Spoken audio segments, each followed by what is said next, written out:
কাশ্মীরের পেহেলগামে সন্ত্রাসী হামলার জেরে এবার কূটনৈতিক স্তরে কড়া বার্তা দিতে শুরু করেছে নয়াদিল্লি। প্রতিক্রিয়ায় প্রধানমন্ত্রী নরেন্দ্র মোদী সশস্ত্র বাহিনীকে দিয়েছেন পূর্ণ স্বাধীনতা। এরই মধ্যে সামনে এসেছে ভারতের কৌশলগত নতুন উদ্যোগ। দক্ষিণ এশিয়ায় টু ফ্রন্ট ওয়ার এর প্রস্তুতি, লক্ষ্য একদিকে পাকিস্তানকে সামলানো, অন্যদিকে আফগানিস্তানকে পাশে পাওয়া। সম্প্রতি কাবুলে আফগান তালেবান সরকারের শীর্ষ নেতৃত্বের সঙ্গে বৈঠক করেন ভারতের পররাষ্ট্র মন্ত্রণালয়ের প্রতিনিধি আনন্দ প্রকাশ। তালেবান সরকারের পররাষ্ট্রমন্ত্রী আমির খান মুত্তাকির সঙ্গে আলোচনার বিষয় ছিল বিভিন্ন পরিকাঠামো প্রকল্পে ভারতীয় বিনিয়োগ ও দ্বিপাক্ষিক সম্পর্ক জোরদার করা।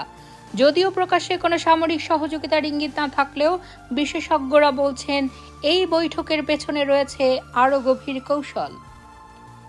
আফগানিস্তান ও পাকিস্তানের মধ্যে ডুরান্ড লাইন নিয়ে ঐতিহাসিক বিরোধ রয়েছে। পাকিস্তানের দাবি এটি আন্তর্জাতিক সীমান্ত, অথচ আফগানিস্তান তা স্বীকার করে না।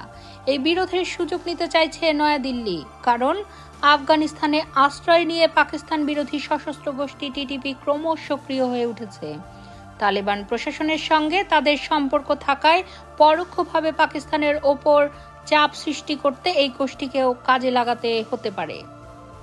বিশেষজ্ঞরা বলছেন ভারতের লক্ষ্য এখন দ্বিমুখী চাপ তৈরি করা, একদিকে সীমান্তে উত্তেজনা, অন্যদিকে কূটনৈতিকভাবে আফগানিস্তানকে পাশে এনে পাকিস্তানকে কৌশলগতভাবে কোণঠাসা করা।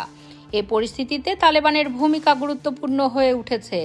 যদিও তালেবান সরাসরি পাকিস্তান বিরোধী সংঘর্ষে জড়াবে না বলেই মনে করা হচ্ছে, তবে টিটিপিকে সামনে ঠেলে সীমান্তে অশান্তি ছড়ানোর সম্ভাবনা উড়িয়ে দিচ্ছেন না কেউই।